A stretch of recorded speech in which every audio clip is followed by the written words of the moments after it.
Okay, last time we finished working on the HTML basic skeletal structure, including the version control here with the doctype HTML, HTML container, head, and body. Now we can continue working on our actual HTML page. Let's just take a look at the project here. At the design, you can see we just finished creating the top components, which is this logo, the name, and this just tag. Next up, we will be creating one, two, and this form, and together with this model here. So let's start. Very easy, as we discussed previously. You just need to take everything as a rectangle. For example, I'm going to take this as a rectangle and just insert them. Now for this, what would be the best tag to use? Obviously, you might have noticed it would be H1.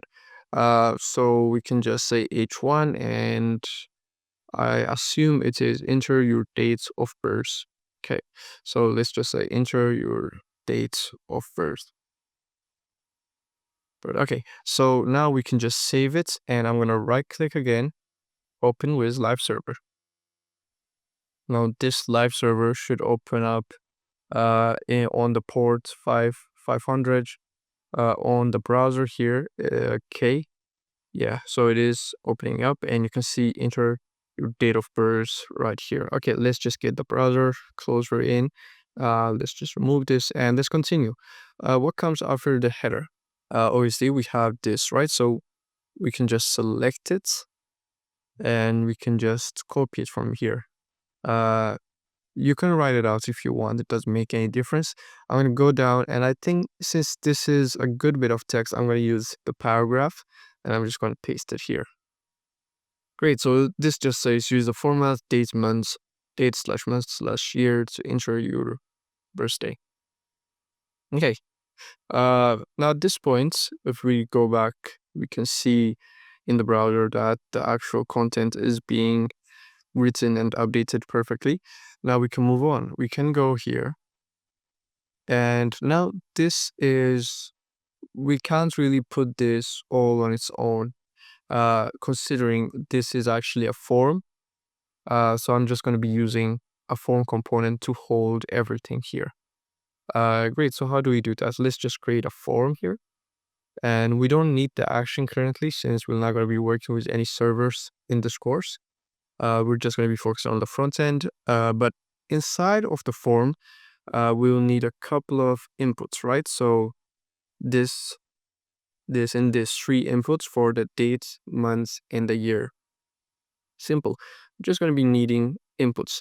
Now you can technically just use a date form type, which works actually, which is in some cases the best way, but I opted to use a sort of you can say it is a sort of more custom a custom here. Sorry, I'm trying to say that this is a custom form with custom inputs here. So listing of how we can do that. We're just going to start from here, the date. Actually, the button is quite simple, so I'm just going to include that before we go on to the complex parts, which is fine. It goes without saying that HTML reads your code in order, so this will come before this, and this, then this. So you just have to make sure that all of your code is in the proper order to be shown. But the order you write it in is of no consequence. Okay, button, you can say see your side. Great. Now let's go one up here, and let's talk about the date first. So the date here is a number, right? So this date could be a number from 01 to 30. Okay, great. So we can just say input, and we can say the type would be numbers, right? Like we can say the type is number.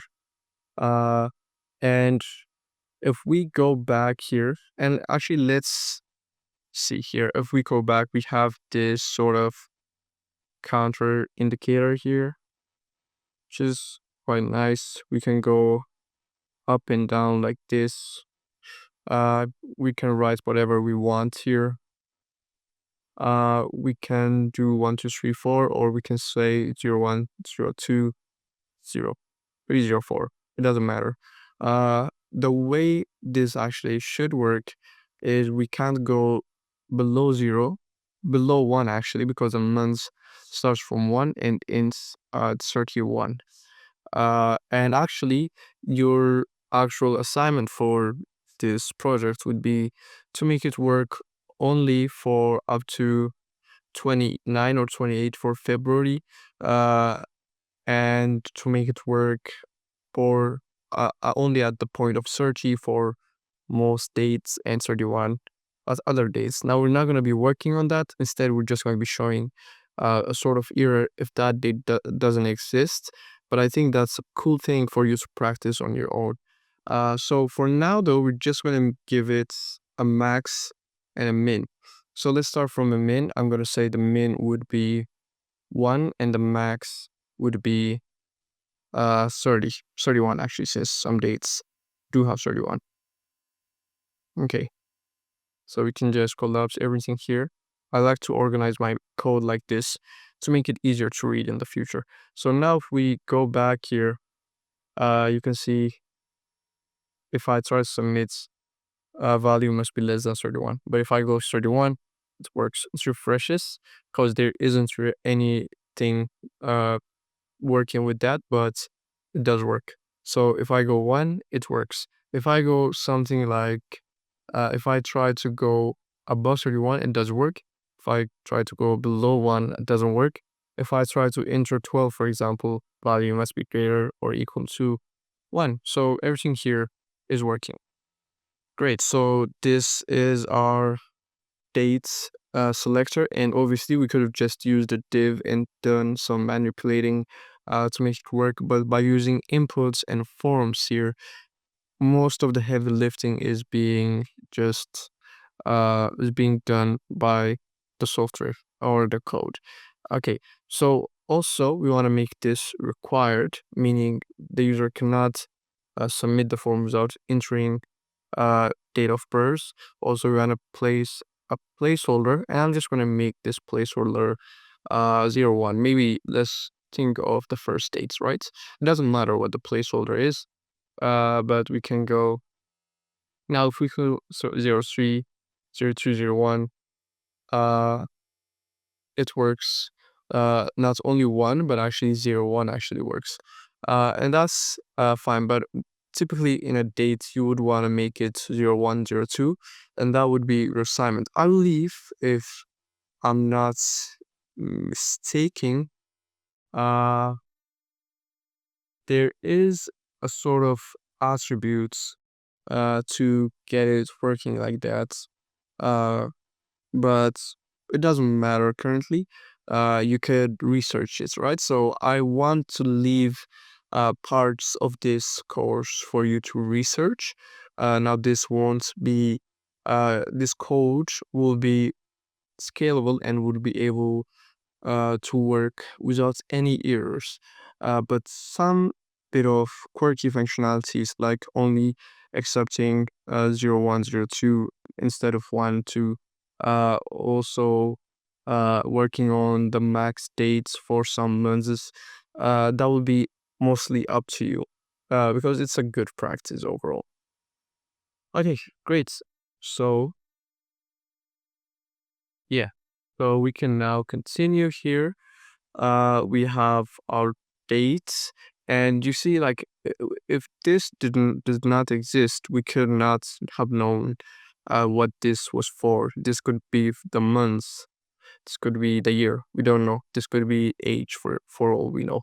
So but since there is the format, dates, months, and year, I think this is good bit of UX. Obviously this course is not UX, and rather it is just the coding part of web development. And like, I did not put some things in here to make this easier to digest, but it's good to know. It's good to know.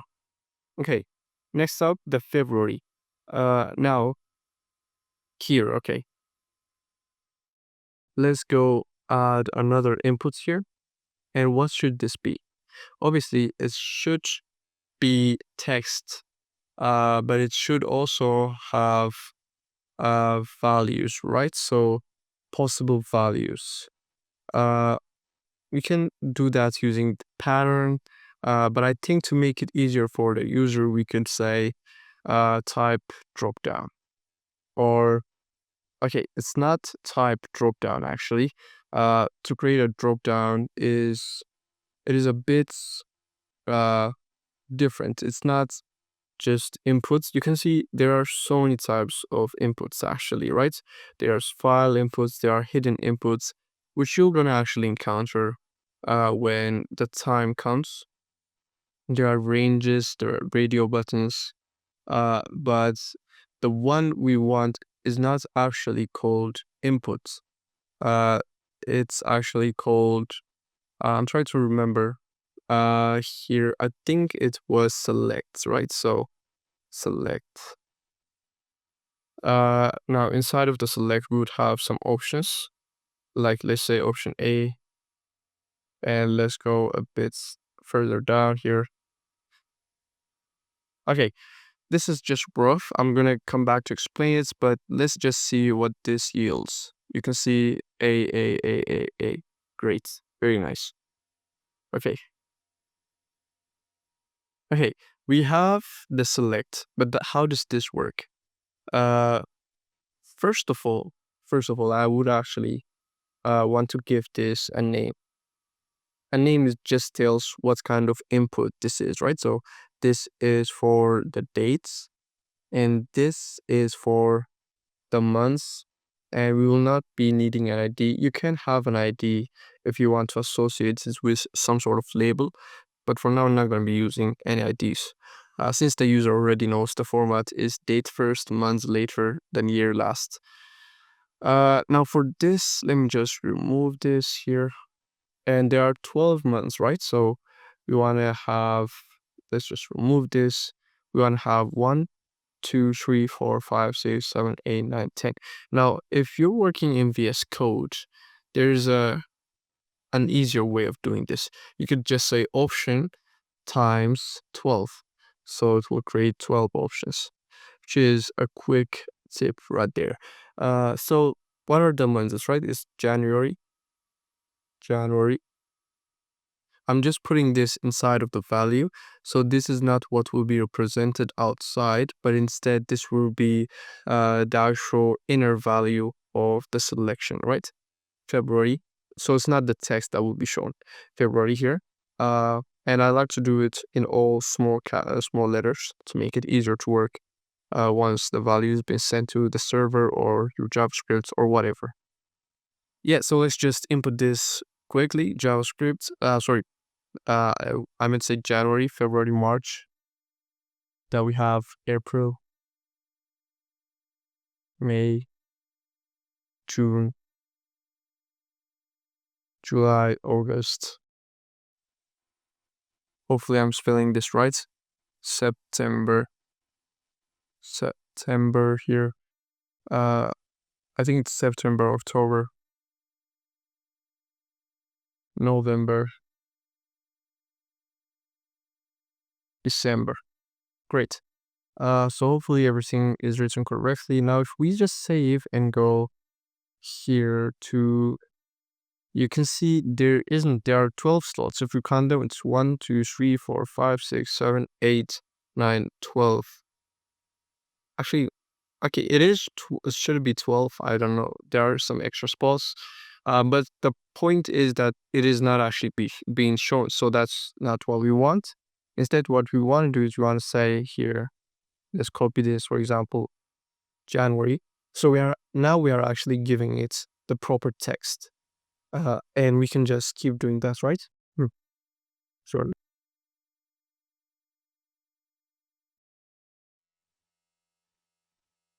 We can, sorry, we can just continue keeping it copying it and just putting it inside of the frame here, inside of the tags sheet. So now one thing to note here is these are proper nouns. So you just want to make sure that they are January, February, March in caps, right? So the first letter should be caps. Um, like it doesn't actually matter to the code. The JavaScript, your HTML won't really care or even know that you are not using proper grammar rules. Uh, but as long as you're creating a website, it should be accessible to many people, and it should be professional, right? So we're just gonna make sure it is, and we're just gonna be saving it here. And let's go. And you can see it is starting out from January because we put January 1st. Then it's going from January up to December. Now, currently, this doesn't look uh good. I know, I understand. But HTML is not supposed to look good. It's just supposed to be there. Uh, in time, uh, in the next couple of parts, we're just gonna go into the CSS, and we're actually gonna make this look a whole lot like nicer, just like this. So next up is the year, and now the nice thing about programming is once you do one part, you can just copy and paste. Okay, for some reason. Okay, now since we now can copy and paste, we can go here. Okay, so uh, we can also make this required because a select is actually included as a form of inputs. So that's a nice thing that we could put required here. We can't really do min max or anything since it's already confined. And we can actually go here and say selected for this one to make it the initial one. If we go selected for February, for example, you can see initially February will be the one selected.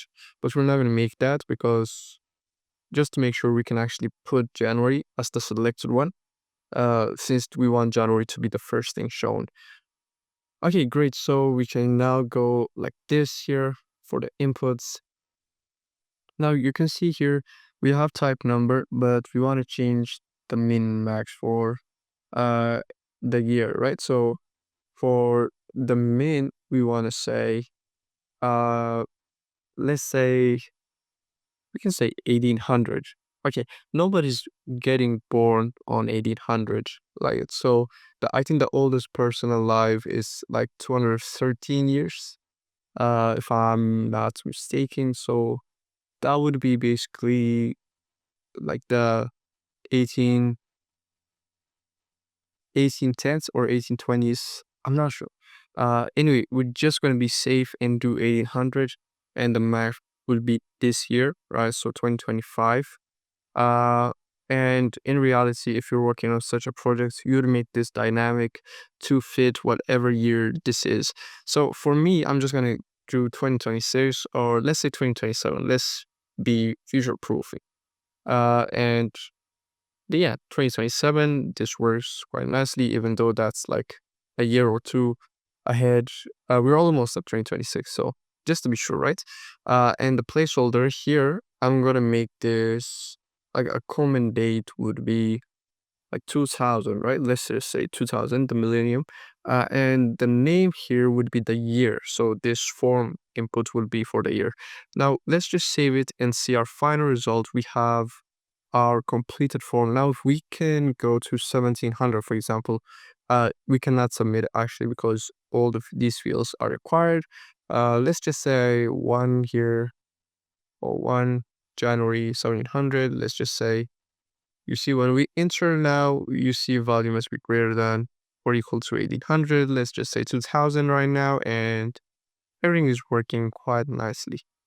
Okay, great. We can actually continue from this point on. And let's see what we need next. We need this part. Okay, so here this is a bit different because this is actually dynamic, right? So it will depend on what the user inputs. But while what I like to do is actually like to just get the elements in and just make a note for myself that those should be changing, right? So I'm just going to start from the image. I think the image here is for the sign Aquarius. So how do we get to the image? We do assets, right? Slash signs slash Aquarius, right? So Aquarius here. And here we're just gonna put the SVG Aquarius. So this is all the user needs to know. So now we can separate it on its own lines just to be a bit more tidy with our code. And now just let's save it here and go back to our code, and you can see our little indicator icon for the sign. Also, we can just copy this code here. And let's just get in here and just do P, and let's put it in a paragraph and just paste it here. For some reason it's not pasting. Okay. Maybe I did not copy it properly. Okay. Yeah. So now we can use some, if we go, first of all, it will go here. You can see everything is in and it's where it's supposed to be.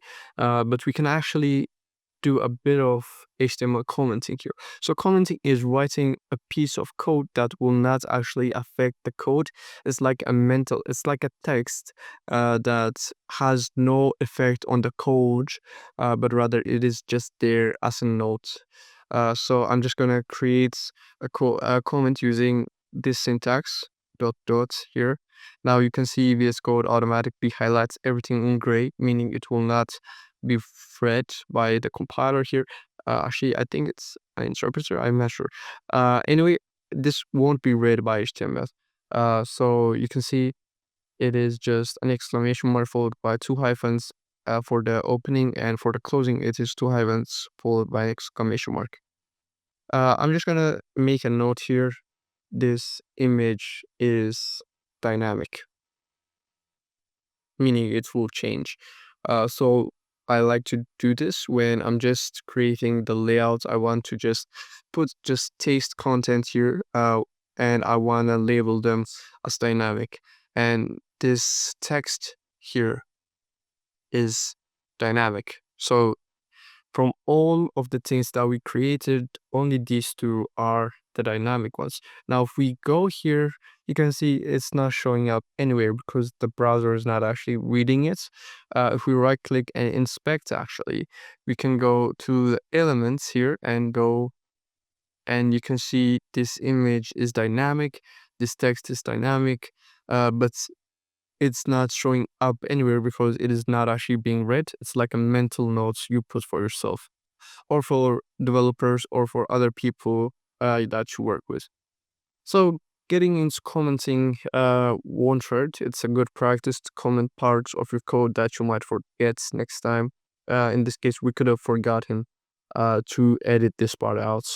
So just a good thing to make sure you comment your code. Great. So what is next? The final thing is the image, right? So everything is done except the image. So this is very simple. We've done this so many times. We can just say image, and it is just assets, right? Then it is accents, actually, and home accents. That is VG. Now you can see we've done this so many more times with images. I think only once, yeah, twice, right? So you should be getting comfortable with images right now. And we'll need an alt. Okay, pink and bluish green, blue green. Let's just say blue green. Bubbles. Textured circles. Okay, that's, I think, I'm not gonna get into too deep with the alt here. You should make your own research, and just it depends on your target audience how you actually write your alt. But I'm just gonna gloss over it currently. I'm just gonna give it a solid description. Now that we have separated our code into lines, let's just save this and go back and see the final results. And you can see some overflowing is happening here to the sides, and it doesn't really matter, to be honest with you. Anything you see here, as long as everything that we designed here in this page, as long as everything structure and content wise is here, it doesn't look good, it doesn't matter. It shouldn't look good. This should be just something that works. Now it doesn't even work, right? We need JavaScript for that. But next time we're going to be starting with the CSS and making sure that everything that we see here actually looks good and actually looks the intended way. So before we finish off today, again, as always, there's only one thing left. We should commit our code. So we can just start by saying git add all to add any additional files. You can see we did not create any additional files in this section, so there aren't really any. So no messages. Now we can say git commit with the message finalized the HTML, and we just commit that, and now we just have to push it to the main branch, to the main remote branch, so that you guys could access it through the link in the description down below, right? So let's just click enter here one final time for today's episode and git push, and after some time it should write to the main repository. So now you can see with a lack of color here, everything is up to date. Everything is working pretty nicely.